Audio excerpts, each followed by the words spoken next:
Assalamu alaikum. Welcome to the first ever video on the complete series of parts of speech. Today we are going to discuss the first element of the parts of speech. लेकिन सबसे पहले हम लोग discuss करेंगे कि what does the term parts of speech means. इसका मतलब ये है कि the main or essential components which are required to complete a whole sentence. मैं बात करने के लिए जिस एलिमेंट का इस्तेमाल करूँगी to make my sentence more meaningful and more appropriate and comprehensive, these all things are included in the parts of speech. अगर मैं बेसिक बात करूँ कि parts of speech कितनी हैं, तो we have total 8 parts of speech existing right now, और वो हम लोग आहिस्ता आहिस्ता आने वाली वीडियोस के अंदर डिस्कस करेंगे, ठीक है. लेकिन अगर आज की फर्स्ट एलिमेंट की बात करें तो दैट इज़ अ नाउन.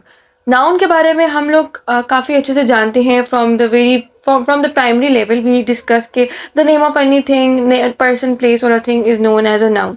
लेकिन अब हम क्योंकि थोड़ा सा और एडवांस लेवल पे कॉम्प्रिहेंसिव करके अगर इसकी डेफिनेशन लिखेंगे तो that is name of any thing existing is called noun. मतलब मैं स्पेसिफाई नहीं करी, मैं ये नहीं कह रही कि सिर्फ किसी प्लेस का नाम है, किसी बंदे का नाम है या किसी जगह का नाम है, किसी चीज़ का नाम है. मैं कह रही हूँ कि एनी थिंग एग्जिस्टिंग, मैं किसी भी चीज़ को अगर नाम दे दूँ ना, तो that will be known as a noun. इसमें मेरे पास फीलिंग्स आ सकती हैं, इसमें मेरे पास कंक्रीट नाउन्स आ सकते हैं, इसके अंदर मेरे पास कलेक्टिव आ सकते हैं, इसके अंदर मेरे पास इंडिविजुअल नाउन्स आ सकते हैं. मैं किसी किस्म के भी नाउन की अगर बात करूँगी, किसी नाम की बात करूँगी तो वो नाउन में आ जाएगा, ठीक है. अब अगर मैं बात करूँ कि बेसिकली मेरे पास नाउन मौजूद कहाँ कहाँ पे होता है, तो अगर हम लोग एक सेंटेंस का रफ स्ट्रक्चर बनाएं, तो मैं हेल्पिंग वर्ब को अभी एक्सक्लूड कर रही हूँ. मैं जस्ट एक सिंपल स्ट्रक्चर बना रही हूँ जिसके अंदर हमारे पास सब्जेक्ट, वर्ब एंड ऑब्जेक्ट होता है. हेल्पिंग वर्ब से पहले आता होता है, लेकिन मैंने उसे यहाँ पे डिस्कस नहीं किया. तो इस कंडीशन में हमारे पास सब्जेक्ट और ऑब्जेक्ट, ये दो जगह हैं जहाँ पे नाउन एग्जिस्ट कर रहा होता है. फॉर एग्जाम्पल, मैं यहाँ पे इस स्ट्रक्चर के हिसाब से अगर एक सेंटेंस बनाऊँ, सारा प्लेज क्रिकेट, तो मेरे पास सारा and cricket is basically the two nouns और जो कि सब्जेक्ट और ऑब्जेक्ट की जगह पे आ रहे हैं. Now we are going to discuss the types of noun that are essential to discuss, क्योंकि वो MCQs वगैरह में specially in the federal board बहुत ज़्यादा आते भी होते हैं, 9-10 के लेवल पे भी, and in fact first year second year में भी. Okay, the first type is common noun. As the name indicates, it is about something which is very common, right? Like we just not use it for a singular person or a specific thing. We use it as a whole for the same class. यानी कि कोई भी चीज़ अगर same class से belong करती है, so we will discuss it in the common noun. मैं students की example लेती हूँ यहाँ पे. तो मैं क्या कहूँगी कि students basically किसी एक को तो मैं नहीं कह रही, मैं किसी दो को भी नहीं कह रही. इस दुनिया में जो बंदा भी किसी भी किस्म की नॉलेज को गेन कर रहा है, who is learning, who is in the school और who is getting taught is basically a student. और anyone who is teaching is called a teacher. Who is curing anyone's diseases is known as a doctor.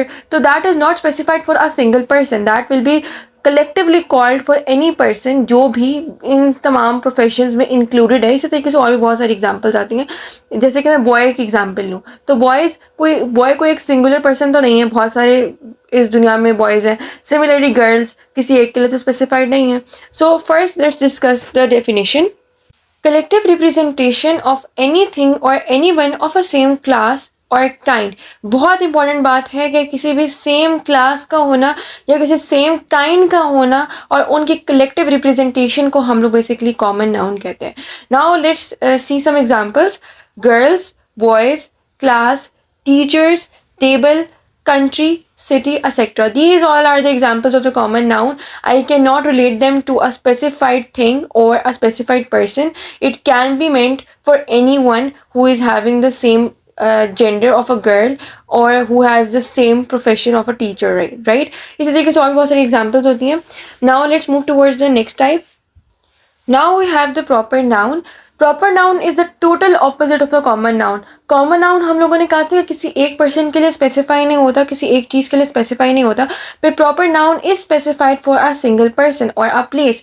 ठीक है, इसके अंदर हम लोग thing को consider नहीं करते क्योंकि things are the common noun. इस दुनिया में कोई एक ही चीज़ एक टाइप की नहीं मौजूद, बल्कि डिफरेंट चीज़ें सेम टाइप में आ जाती होती हैं, सेम स्पीशी की बिलोंग कर रही होती हैं. So we don't consider them in the proper noun, अगर मैं प्रॉपर नाउन की डेफिनेशन बताऊं तो it is name of a particular person और अ प्लेस, राइट। मतलब ये हमारे पास इसकी एक सिंपलेस्ट सी डेफिनेशन है।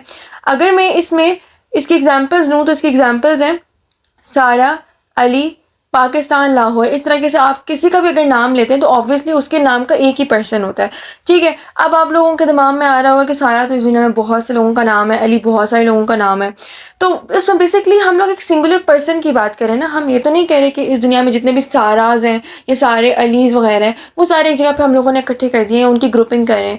हम सिंगुलर उस पर्सन की बात करें which who is identified as Sara और who is identified as Ali, ठीक है। तो हम उस तरीके से बात करें एक सिंगुलर पर्सन की, तो उस केस में हम इसे प्रॉपर नाउन के तौर पे कंसिडर करेंगे। और साथ में पाकिस्तान एंड लाहौर ये हमारे पास प्लेस के नाम आ गए। आई होप ये समझ आ गया होगा, बहुत ईजी सा नाउन का टाइप थी। अब हम नेक्स्ट टाइप पे चलते हैं। Okay, now we have is the collective noun as the name indicates. इसके अंदर अगर हम किसी भी चीज़ की कलेक्शन की बात करेंगे तो that will be considered as a noun, collective noun specifically. मैं आपको एग्जाम्पल के तौर पे एक बताती हूँ कि as if some people are standing somewhere and they are combined as a group, तो we will call it as a crowd, ठीक है। मैं उसे क्राउड बोलूँगी। तो कलेक्शन हो गई ना, लोग इकट्ठे थे तो उसको मैंने क्राउड कह दिया, तो that will be known as collective noun. अगर हम इसकी डेफिनेशन देखें तो कलेक्शन ऑफ द पर्सन्स और थिंग्स टेकन ऑल टुगेदर, मतलब मैं एक पर्सन को अकेले इंडिविजुअली डील नहीं करी, rather we are dealing it as a whole amount, ठीक है। एग्जाम्पल्स देखते हैं और बेहतर समझ आएगी। A fleet of ships, ship से कट्टी थी तो मैंने उसे फ्लीट बोल दिया। An army of soldiers, a crowd of people, a band of musicians, family of the members, ठीक है। मतलब ये जो चीज़ें हैं ये जब इकट्ठे हो गई या जो पर्सन्स हैं वो सारे इकट्ठे हो गए तो हम लोगों ने उनके ग्रुप को एक स्पेसिफिक अलग से नाम दे दिया, और वो नाम सुनते साथ ही हमारे दिमाग में डेफिनेटली वही उसी से रिलेटेड लोग आएंगे ना। मैंने बैंड का नाम सुना तो मुझे फ़ौरन से दिमाग में म्यूजिशियंस आए। मैं ज्यूरी का नाम सुनूंगी तो मेरे दिमाग में फ़ौरन से कोर्ट में मौजूद लोग आएंगे, लॉयर्स आएंगे। इसके अलावा बाकी हमारे पास जजेस वगैरह आएंगे, ठीक है। तो ये कलेक्टिव नाउन था। आई होप इसकी आपको समझ आ गई होगी। Now let's move toward the next part. Now we have is the abstract noun. It is a complete opposite of the concrete nouns. अभी तक हम लोगों ने concrete पढ़े थे, अब हम abstract पे आ गए हैं। And this is the most important one क्योंकि इसको समझने में थोड़ा सा डिफ़िकल्टी बच्चों को होती है। और 9th क्लास की लाहौर या केवीके की बुक्स के अंदर abstract noun और concrete noun के दरम्यान में डिफरेंस भी था।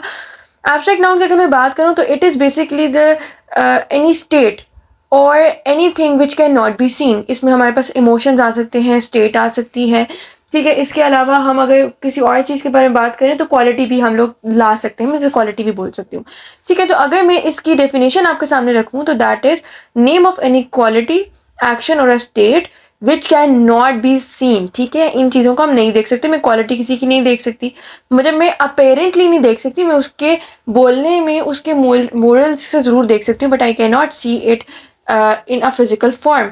We cannot see someone's action in a physical form, not a state also, right? अगर मैं इसकी एग्जाम्पल्स दिखाऊं तो अगर मैं क्वालिटी के हिसाब से बताऊं तो ऑनेस्टी, गुडनेस, काइंडनेस, ठीक है। इसके अलावा मैं और बताऊं तो मेरे पास आ सकता है डार्कनेस, ब्राइटनेस, हार्डनेस, इस तरह के और भी मैं लेके आ सकती हूँ।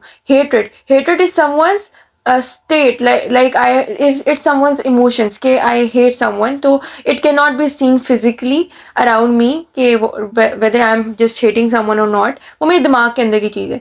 judgment in someone's action and disbelief lie, ये मेरे पास कुछ एग्जाम्पल्स आ गई एब्स्ट्रैक्ट नाउन की, ठीक है। ये हमारे पास वैसे तो लास्ट टाइप बन जाती है, लेकिन इससे फर्दर हम एक और भी सब टॉपिक निकाल लेते हैं, उसको भी हम डिस्कस करते हैं।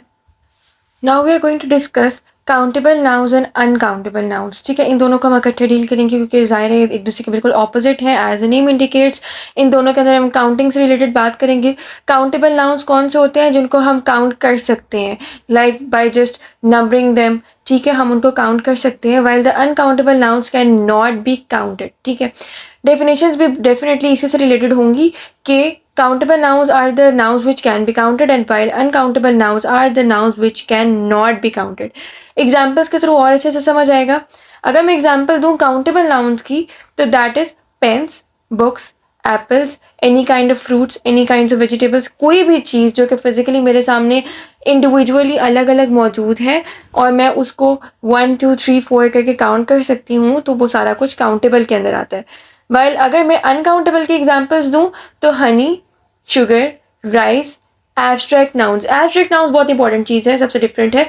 मैं कभी भी किसी की ऑनेस्टी को काउंट नहीं कर सकती कि 2 ऑनेस्टीज़ हैं, 3 ऑनेस्टीज़ हैं, ऐसे नहीं हो सकता, स्टूपिड सी बात है। तो ये सारा कुछ जो कि काउंट नहीं हो सकता, वो सारा हम लोग अनकाउंटेबल में लेते हैं। अब आप लोग बोलेंगे इसके लिए यूनिट्स तो होते हैं, पर yes they are all the physical quantities, right. तो वो मतलब फिजिक्स से रिलेटेड चीज़ आ जाती है, वो मेजरमेंट्स इनकी होती हैं। मेजरमेंट्स और काउंटिंग होने में बहुत फ़र्क है।